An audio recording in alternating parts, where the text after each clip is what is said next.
देखिए क्वेश्चन है, किसी कार के प्रत्येक पहिए का व्यास 80 सेंटीमीटर है। यदि एक कार 66 किलोमीटर प्रति घंटा की चाल से चल रही है तो 10 मिनट में प्रत्येक पहिया कितने चक्कर लगाएगा। ठीक है, ये हमारे पास क्वेश्चन हमको दिया गया है। ठीक है, सही बच्चे क्वेश्चन को पढ़ें, पहले तो क्वेश्चन को आप पढ़ना सीखिए। जब तक आप क्वेश्चन को पढ़ोगे नहीं बेटा, आप क्वेश्चन को सोल्व नहीं कर पाओगे। ठीक है, तो क्वेश्चन को पढ़ना बहुत ही बेटा जरूरी होता है। ठीक है, और उसको एक बार नहीं दो दो बार पढ़िए। जितनी बार आप क्वेश्चन को पढ़ोगे उतना आपको क्वेश्चन समझ में आएगा बेटा। ठीक है, अब देखिए यहाँ पे हमको जो चीज़ दी गई है उसको हम लोग पहले मेंशन करेंगे। तो देखिए हमें क्या क्या दिया गया है बेटा, तो यहाँ पे हम लोग लिख लेते हैं कार के पहिए का व्यास। ठीक है, कार के पहिए का व्यास। ठीक है, कार के पहिए का व्यास हमें कितना दे रखा है बेटा, 80 दे रखा है। कितना दे रखा है बेटा, 80 सेंटीमीटर दे रखा हमको। ठीक है, अब देखिए कार के पहिए की त्रिज्या कितनी हो जाएगी बेटा, तो कार के पहिए की त्रिज्या, पहिए की त्रिज्या बेटा हो जाएगी 80/2। इसको डिवाइड कर देंगे बेटा तो आ जाएगी कितनी, 40 सेंटीमीटर आ जाएगी। ओके, अब देखिए बेटा पहिए की परिधि कितनी होती है, पहिया हमारा होता है बेटा गोल, तो परिधि कितनी हो जाएगी बेटा, तो 2πr। गोल जो होता है, सर्कल होता है, उसकी परिधि जो होती है बेटा वो 2πr होती है हमारी। कितनी होती है बेटा, 2πr होती है। तो देखिए बेटा 2πr हम लोग रखेंगे तो 2 पाई की वैल्यू रख दीजिए आप यहाँ पे, या पाई ही रखा रहने दीजिए। आर की वैल्यू बेटा हमारे पास 40 है, तो ये हो जाएगा बेटा 80 पाई सेंटीमीटर। ठीक है, यानी एक चक्कर अगर पहिया लगाएगा बेटा तो 80 पाई एरिया कवर कर लेगा, यानी क्षेत्र कवर करेगा बेटा। ठीक है, अब देखिए बेटा यहाँ पे हम लोग समझते हैं थोड़ा। अब देखिए कार की जो गति है बेटा वो हमको दे रखी 66 किलोमीटर प्रति घंटा। तो इसको पहले हम लोग चेंज करेंगे किसमें, इसको चेंज करेंगे सेंटीमीटर प्रति मिनट में। ठीक है, तो देखिए हमारे पास बेटा कार की गति है या कार की चाल समझ लीजिए, कार की चाल हमें दे रखी है बेटा 66 किलोमीटर प्रति घंटा हमको दे रखी है। ठीक है, अब देखिए बेटा 66 किलोमीटर प्रति घंटा हमारे पास है, तो इसको हम लोग चेंज करें। देखिए बेटा 66 किलोमीटर को पहले मीटर में चेंज कर दीजिए, तो 1000 का गुणा हो गया बेटा। ठीक है, अब मीटर को बेटा सेंटीमीटर में लाएंगे तो 100 का और गुणा करेंगे हम लोग। अब घंटा को बेटा मिनट में चेंज करें तो केवल हम लोग 60 का भाग करेंगे। ठीक है, अब देखिए यहाँ से जो चीज़ हमारी कट रही है उसको आप काट दीजिए। देखिए यहाँ से हमारा एक जीरो से बेटा एक जीरो कट गया, जैसे ये हमारा कट जाए बेटा 11 बचेगा। देखिए कितना बचा बेटा, 11 बचा। यहाँ पे हमारे पास बचा एक बना के बेटा 4 जीरो बचेंगे। ठीक है, तो इसको हम लोग लिख सकते हैं बेटा, यहाँ पे एक और 4 जीरो हो जाएगा हमारे पास, सेंटीमीटर प्रति मिनट हो जाएगा।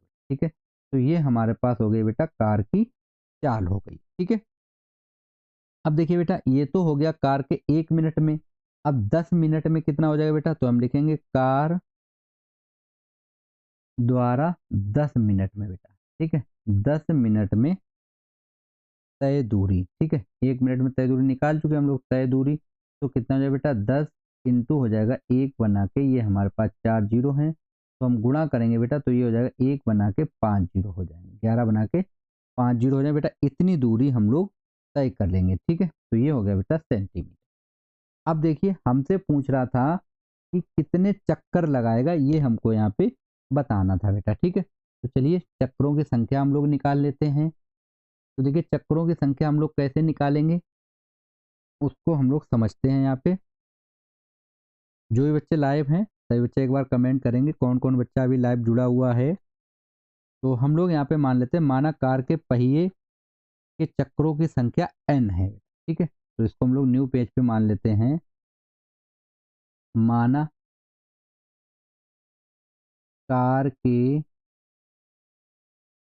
पहिए के चक्रों की संख्या, पहिए के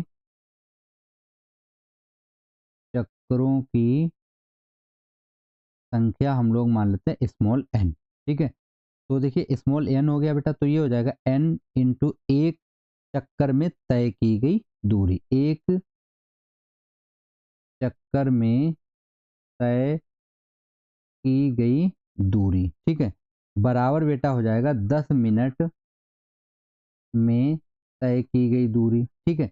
तो 1 इंटू ये बेटा हो जाएगा स्मॉल एन इंटू बेटा हो गया 80 पाई, ठीक है। इतनी दूरी हमने परिधि निकाली थी इसकी, बराबर अभी हमने निकाला 1 बना के कितने जीरो बेटा 5 जीरो, ठीक है। यहाँ पे चेक कर लेते हैं 5 जीरो है, ठीक है। तो ये हमने वैल्यू रख ली यहाँ पे। अब देखिए बेटा 1 जीरो से हम 1 जीरो यहाँ पे काट देंगे, ठीक है। अब देखिए हमारे पास स्मॉल एन बराबर बेटा बचेगा 1 बना के यहाँ पे आप 4 जीरो 11 बना के रख लीजिए, इंटू में बेटा हमारे पास हो जाएगा 80, 80 का 8 आ गया, पाई लाएंगे बेटा, ठीक है। अब देखिए पाई की वैल्यू बेटा कितनी होती है, पाई की वैल्यू 22/7, तो 7 ऊपर हो जाएगा बेटा, 8 गुणे बचेगा 22, ठीक है। अब ये 11 एकम 11 और ये 5 4 जीरो लगा लीजिए आप, 11 दूनी 22, ठीक है। इसको आप डिवाइड कर दीजिए तो ये बेटा आपके पास बचेगा 5000 बचेगा यहाँ पे, ठीक है। अब इसको 2 से डिवाइड करेंगे तो 8 से 8 एकम 8, ठीक है। तो ये बेटा कितना हो जाएगा 8 छंग 48 हो जाएगा, 2 बचा 20 हो गया, 8 दूनी 16 हो गया बेटा, 4 बचा, 8 पंच 40, ठीक है। तो ये कितना आ गया बेटा 625 गुणे 7, गुणा कीजिए 7 पना 35, हाथ 3 7 14 3 17 की 7, हासिल बचेगा 1 7 छंग 42 और 1 43, यानी कि 4375 चक्कर लगाएगा बेटा, ठीक है। यानी कार का प्रत्येक पहिया कितने चक्कर लगाएगा बेटा 4375 चक्कर लगाएगा, ठीक है। आई होप सभी बच्चों को क्वेश्चन समझ में आ गया होगा, ठीक।